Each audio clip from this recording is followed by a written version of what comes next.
ಕಾಶ್ಮೀರ್ಗೆ 18ನೇ ತಾರೀಕಿಗೆ ಹೋಗಿದ್ವಿ.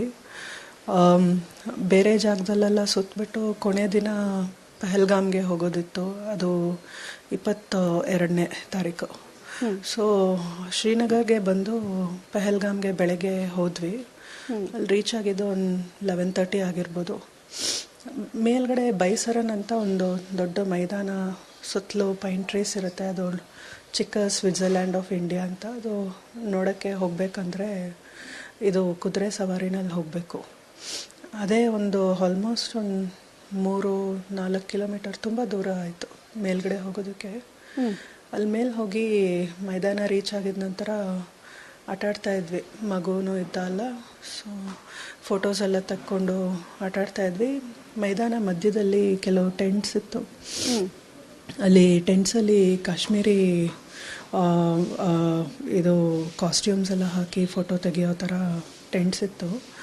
ನಾನು ಇನ್ನೊಂದು ಫ್ಯಾಮ್ಲಿ ಜೊತೆಗೆ ಓಡಾಡ್ತಾ ಇದ್ವಿ ಲಾಸ್ಟ್ 2 ದಿನದಿಂದ. ಸೊ ನಾವೆಲ್ಲರೂ ಸೇರಿಕೊಂಡು, ಲೇಡೀಸ್ ಎಲ್ಲರೂ ಸೇರಿಕೊಂಡು ಆ ಕಾಸ್ಟ್ಯೂಮ್ಸ್ ಹಾಕ್ಕೊಂಡು ಫೋಟೋ ತೆಗೆಸ್ಕೊತಾ ಇದ್ವಿ. ಎಲ್ಲ ಮುಗಿಯೋಷ್ಟರೊಳಗೆ ಆಲ್ಮೋಸ್ಟ್ 1:15 ಆಗ್ತಾಯಿತ್ತು.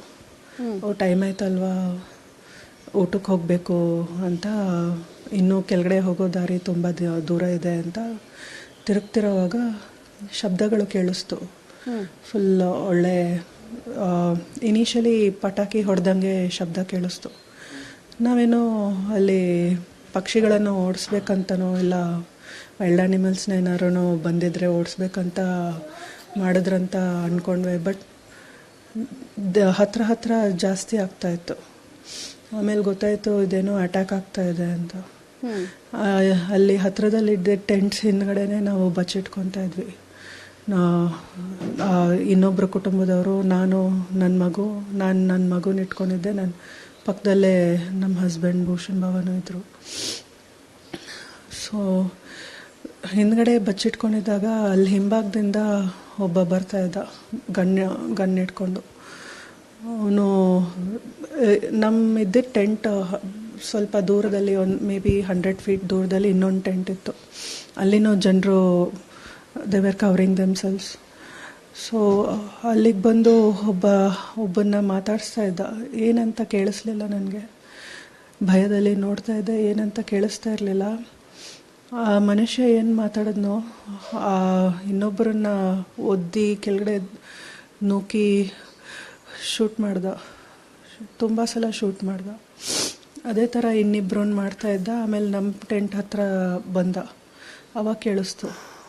ಅವನು ಹೇಳ್ತಾ ಇದ್ದ ಹಿಂದಿನಲ್ಲೇ, ನೀವೆಲ್ಲ ಅದು ಹೇಗೆ ಇಷ್ಟು ಖುಷಿಯಾಗಿರ್ಬೋದು, ನಿಮ್ಮ ಮಕ್ಕಳನ್ನೆಲ್ಲ ಕರ್ಕೊಂಡು ಬಂದಿಲ್ಲಿ ಅದು ಹೆಂಗೆ ಖುಷಿಯಾಗಿರ್ಬೋದು, ನಾವೆಲ್ಲ ಅಲ್ಲಿ ತುಂಬ ಕಷ್ಟದಲ್ಲಿದ್ದೀವಿ, ನಮ್ಮ ಮಕ್ಕಳನ್ನೆಲ್ಲ ಸಾಯಿಸ್ತಾ ಇದ್ದಾರೆ, ನೀವೇನು ನ್ಯೂಸ್ ನೋಡಲಿಲ್ವಾ, ನಿಮಗೆ ನೀವು ಸುದ್ದಿ ಗೊತ್ತಿಲ್ವಾ, ಅದೇನು ಗೊತ್ತಿಲ್ಲದೇ ನೀವು ಅದು ಹೇಗೆ ನೀವು ಇಷ್ಟು ಖುಷಿಯಾಗಿರ್ಬೋದು ಇಲ್ಲಿ ಅಂತ ಒಬ್ಬರು ದೊಡ್ಡವ್ರನ್ನ ಕೇಳ್ತಾ ಇದ್ದ ಈ ಥರ ಜೋರಾಗೆ. ಅವರು ನಾನೇನು ಮಾಡಲಿ, ನೀವೇನು ಹೇಳ್ತಿರೋ ನಾನು ಮಾಡ್ತೀನಿ, ಪ್ರಯತ್ನ ಮಾಡ್ತೀನಿ ಅಂತ ಬೇಡ್ಕೊತಾ ಇದ್ರು. ಅವ್ರನ್ನ ನೂಕಿ ತಲೆಗೆ ಶಾರ್ಟ್ಸ್ ಹೊಡೆದ 2-3 ಸಲ. ಅವ್ರು ಬಿದ್ದ ನಂತರನೂ ಶಾರ್ಟ್ಸ್ ಹೊಡೆದ. ಆಮೇಲೆ ನಾವು ಬಚ್ಚಿಟ್ಕೊಂಡಿದ್ದ ನಮ್ಮ ಪಕ್ಕದಲ್ಲಿ ನಮ್ಮ ಟೆಂಟ್ ಹತ್ರ ಬರ್ತಿದ್ದಾಗ ಅಲ್ಲಿ ಹಿಂದಿದವರು ಇನ್ನೊಬ್ಬರು ಕಪಲ್ಸ್ ಇದ್ದರು. ಅವ್ರಿಗೂ ಅದೇ ಥರ ಮಾತನಾಡಿಸಿ ತಲೆಗೆ ಹೊಡೆದ. ಆಮೇಲೆ ನಮ್ಮ ಹತ್ರ ಬಂದ. ನಾನು ನನ್ನ ಮಗುನ ಬಚ್ಚಿಟ್ಕೊಂಡೆ.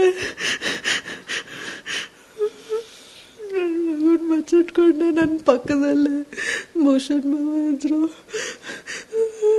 ಅವ್ರನ್ನ ಮಾತಾಡ್ಸ್ಲೂ ಇಲ್ಲ, ಒಂಚೂರು ಅವಕಾಶನ ಕೊಡಲಿಲ್ಲ. ಮಗುನ ತೋರಿಸ್ಕೊಂಡು ಹಿಂದಿನಲ್ಲಿ, ಚಿಕ್ಕ ಮಗು ಬಿಡಿಸು, ನನ್ನ ನೋಡ್ಕೋಬೇಕು, ಚಿಕ್ಕ ಮಗು ಅಂತ ಕೇಳ್ಕೊಳ್ತಾ ಇದ್ರು. ಒಂದು ಕ್ಷಣನೂ ಬಿಡಲಿಲ್ಲ. ತಲೆಗೆ ಹೊಡೆದ್ರು 2-3 ಸಲ ನನ್ನ ಪಕ್ಕದಲ್ಲೇ. ನಾನು ನನ್ನ ಮಗು ನೋಡಿಬಿಟ್ವಿ, ಹೊಡೆದ್ಬಿಟ್ಟು ಹೋದ. ಅವನು ಅವಕಾಶನೇ ಇರಲಿಲ್ಲ ಒಂದು ಸ್ವಲ್ಪನೂ. ಹಾಗೆ ಬಿದ್ದೋದ್ರು ನಮ್ಮ ಹಸ್ಬೆಂಡ್. ಆಮೇಲೆ ಅವನು ಇನ್ನೊಂದು ಕಡೆ ಹೋಗ್ತಿದ್ದಾಗ ನನ್ನ ಪಕ್ಕದಲ್ಲಿದ್ದಿದ್ದವರು ಓಡೋಗೋಕ್ಕೆ ಶುರು ಆದರು. ಇದೆ ನನಗೆ ಅವಕಾಶ ನನ್ನ ಮಗುನ ಕಾಪಾಡ್ಸೋಕ್ಕೆ ಅಂತ. ಅವರು ಪ್ಯಾಂಟ್ಸಲ್ಲಿದ್ದಿದ್ದು ವಾಲೆಟ್, ಆಮೇಲೆ ಅದೊಂದೇ ಫೋನು BSNL ಪೋಸ್ಟ್ ಪೇಡ್ ಇತ್ತು. ಆ ಫೋನ್ನು ಎತ್ಕೊಂಡು ಆ ಕಡೆ ಬೆಂಚಲ್ಲಿ ನನ್ನ ಬ್ಯಾಗ್ ಅವ್ರ ಬ್ಯಾಗ್ ಇತ್ತು, ಎಲ್ಲ ಎತ್ಕೊಂಡು ಓಡಿದೆ. ಮಗುನ ಎತ್ಕೊಂಡು ಏನಾದ್ರು ನನ್ನೂ ಜಾಸ್ಬಿಟ್ರು, ನನ್ನ ಮಗು ಒಬ್ಬನೇ ಇರ್ತಾನ ಮೈದಾನದಲ್ಲಿ, ಏನು ಮಾಡಿಬಿಡ್ತಾರೋ ಅಂತ ಎತ್ಕೊಂಡು ಓಡೋದೆ. ಇದ್ದಿದ್ದು ಕುದುರೆಗಳೆಲ್ಲ ಓಡೋಗಿತ್ತು. ಅಲ್ಲಿಂದ ಅಷ್ಟು ದೂರ ನನ್ನ ನಿಧಾನಕ್ಕೆ ಇಳಿದು ಬರ್ತಾಯಿದ್ದೆ. ಹಿಂದ್ಗಡೆ ನೋಡ್ಕೊಂಡು ಏನಾರು ಅಟ್ಟಿಸ್ಕೊಂಡು ಬರ್ತಾಯಿದ್ದಾರಂತ. ನನ್ನ ಹಿಂದ್ಗಡೆ ಇನ್ನೂ ಶಾರ್ಟ್ಸ್ ಕೇಳಿಸ್ತಾನೆ ಇತ್ತು. ನಾನು ನಡೆದಿದ್ದ ಜಾಗ ಎಲ್ಲ ಎಷ್ಟು ಶವಗಳು ಬಿದ್ದಿತ್ತು, ಪ್ರತಿಯೊಬ್ಬರಿಗೂ ತಲೆಯಲ್ಲೇ ಶಾರ್ಟ್ಸ್ ಹೊಡ್ತಿದ್ರು.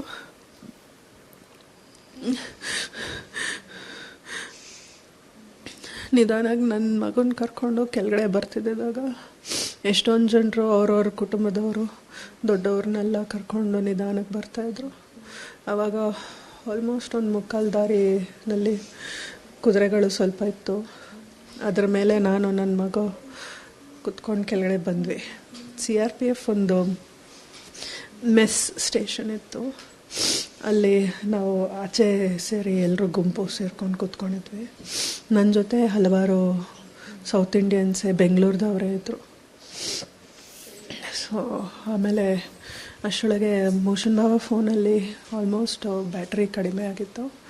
ಎಮರ್ಜೆನ್ಸಿ ಕಾಂಟ್ಯಾಕ್ಟ್ ನಮ್ಮನ್ನು ಕಾಂಟ್ಯಾಕ್ಟ್ ಇತ್ತು, ತೆಗಿಯೋಕ್ಕಾಗಲಿಲ್ಲ ಫೋನ್. ಸೊ ಎಮರ್ಜೆನ್ಸಿ ಕಾಂಟ್ಯಾಕ್ಟಲ್ಲಿ ನಮ್ಮಣ್ಣನ ಫೋನ್ ಮಾಡಿ ವಿಷಯ ತಲುಪಿಸ್ದೆ. ಅವ್ರ ಮುಂದೆ ಅರೇಂಜ್ಮೆಂಟ್ಸ್ ಎಲ್ಲ ಮಾಡಿ ಕರ್ಕೊಂಡು ಹೋಗ್ತಾಯಿದ್ರು.